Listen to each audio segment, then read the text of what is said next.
Can Cry To is an invitation for men of color to feel safe to share their truth and unpack their hurt. My name is Kat, aka Retro Barbie, hashtag bright hair dark liquor, and I created this space as an invitation for Black men to feel empowered to know it's okay that they can cry too.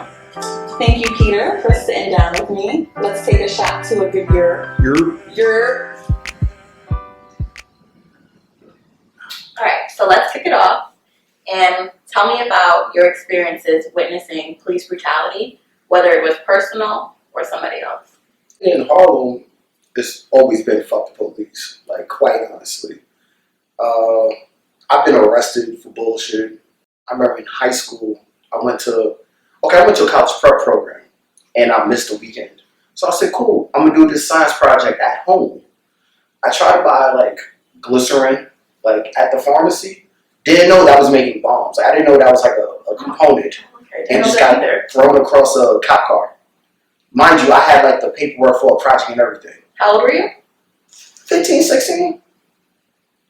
And I like had the paperwork like, hey, I'm doing the science project. They didn't care. Got arrested.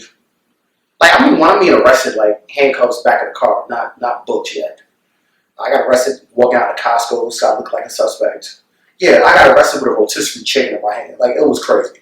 I don't know that. I always love chicken. Yeah, niggas love chicken. Niggas really do love chicken. I've been handcuffed so many random times just because I look like a suspect or my friends, or like I might have associated with someone who may look like a suspect. What does look like a suspect mean? Like, what does a suspect look like? I give you the perfect description: 5'6" to 6'6". And black. No. I'll give you even better. Okay. Wearing athletic footwear. That's Jordan. That's it. And between like 150 to 250. Like, they give you such a broad ground. That's literally the entire Harlem for the most part. Have you ever been mistaken for an actual suspect that they're looking for? Yeah. In 8th grade. No, I'm not 8th. In high school. I got arrested walking out of school because they thought I was a suspect in a robbery that happened 2 hours earlier as I was in school. Did you happen to see what the actual suspect looked like? Niggas look nothing like me. Nothing. Like, I'm like 15, 16. My beard not connecting. I had braids, like dirty braids, and I'm just going to school. I was 15, 16. I was like, the second week. Like, right? And I got arrested, like literally handcuffed and put on a cop car. And I was confused, like, what's going on? You look like what was you doing an hour ago? Nigga, I'm in my school uniform. What? Then they get mad because you catch an attitude. Mm-hmm. Like, you could never be upset that they're on their bullshit. And I just don't understand why. I don't understand why we have to be somewhat trained and keep a good attitude and keep a positive attitude when they're the ones being trained to deal with people. And these are the same dudes that was born in the suburbs. They don't know how to deal with us. They don't talk our same language. They don't understand our culture.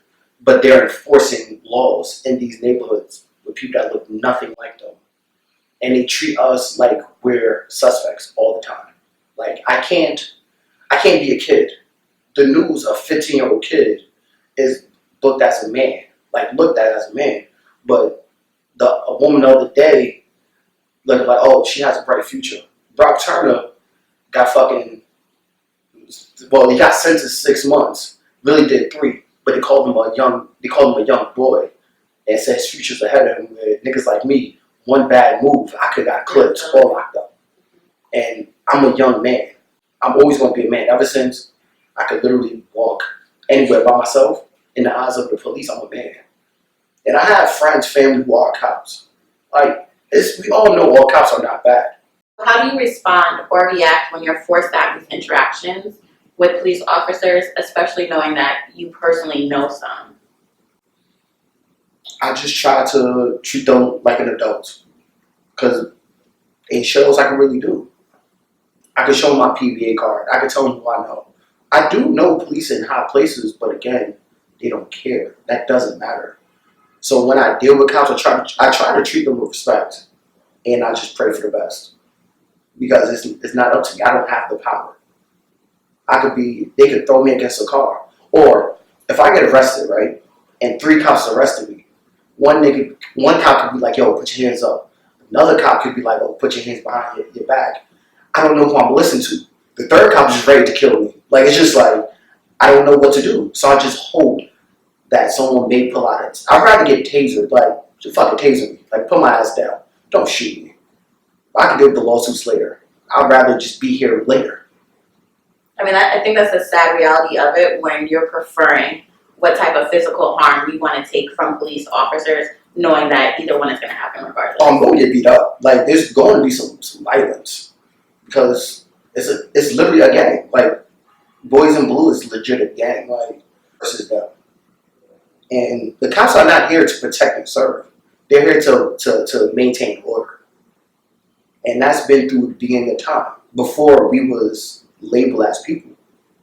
We were things. We were property. If the cops was there when we were property, the same institution is still here. The institution didn't change. The times did, but not them. From what it sounds like, it seems like you feel like there's a target on your back. How do you deal with this feeling when you're in like public spaces with police officers? My anxiety kicks in. I don't like being in the same train car with cops. I don't like being in eye vision of a cop. Because I can have a bad day, people would know about it, attitudes, whatever, day goes on. If a cops wake up and have a bad day, that could be my last day. And I'm afraid of that. Or let's say a white woman or a white person catches attitude with me on the train, and I'm just like arguing back. Cop ain't restraining that person. They coming straight towards me. So any day could be my last day for cops around. And that worries me. That's a heavy feeling to have. How do you deal with that anxiety? I try to create. I try to pray. I try to do yoga. You be bending? Yeah, you know how yoga, trying to get my baggy on. But I just waist trainer on too? Nah, that's my man, Goldie 10. Honestly, I just try to live. Dealing with the cop is like having a terminal illness. You're gonna die eventually. You just hope it takes you later than sooner. And seeing cops is like, damn, today could be it.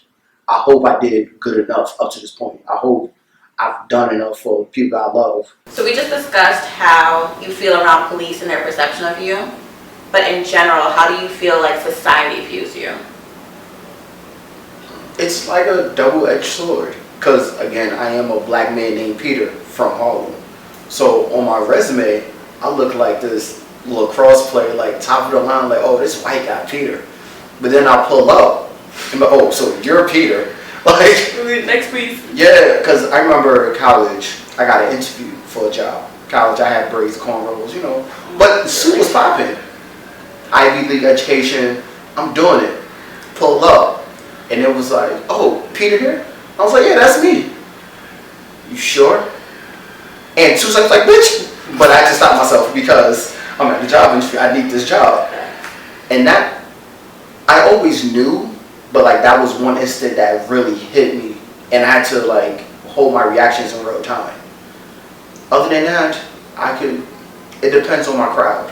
Like I could be perceived as a thug. I could be perceived as the exceptional Negro. I can it's just the token black guy. Yeah, there's so many different. It's code switching. I have to be every type of black to be accepted. Does code switching ever make you feel tired? Like I have to put on airs, I have to put on a mask. Yeah, my 9 to 5. Like I can't be a nigga at work. Like, let's say someone gets upset or want to like have attitude. I can't have that same attitude. I have to walk away. I can't. Because the moment I raise my voice, things change. Because I'm a black man.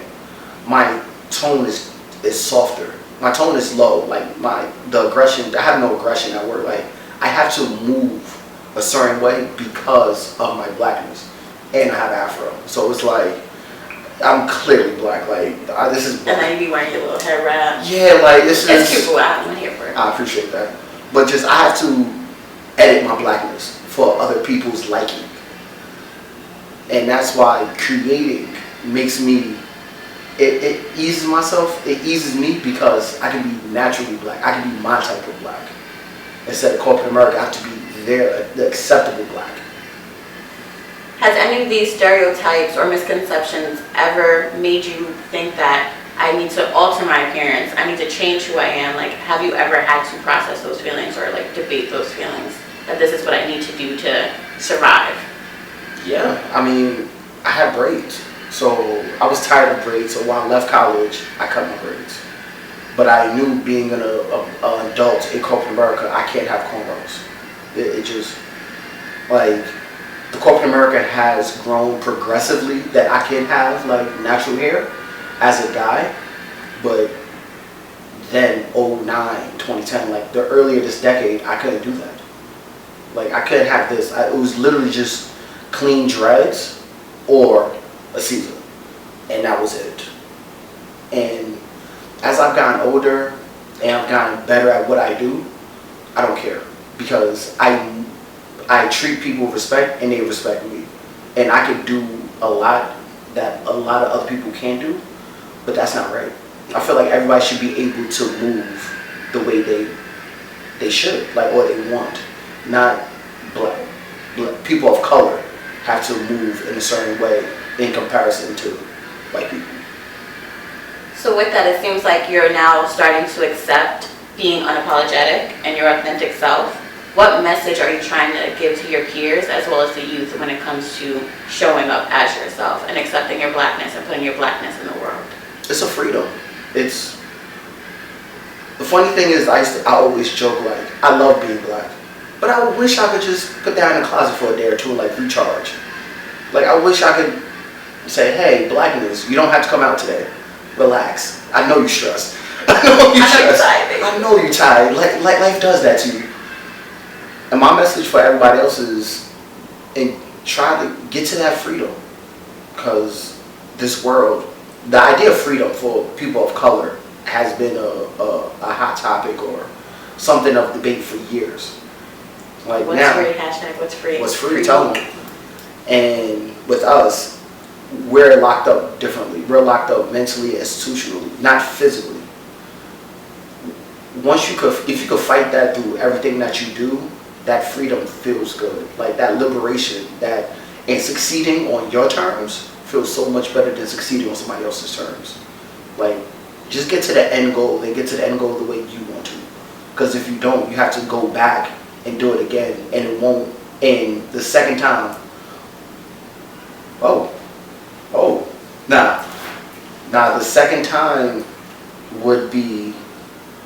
the second time would be better because you did it yours. You have to do it your way. If you do it somebody else's way, you're just following a blueprint or a text or a journey or a path. You do it yours. Thank you, Peter, so much for sitting down and being vulnerable with me today. Any last words you want to give the folks? I will say thank you for having me.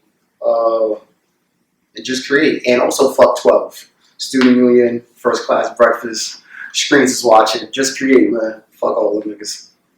And follow us on Instagram at BlackMenCry2, TOO. And follow the hashtag BlackMenCry2, TOO. And we out this. Cut it.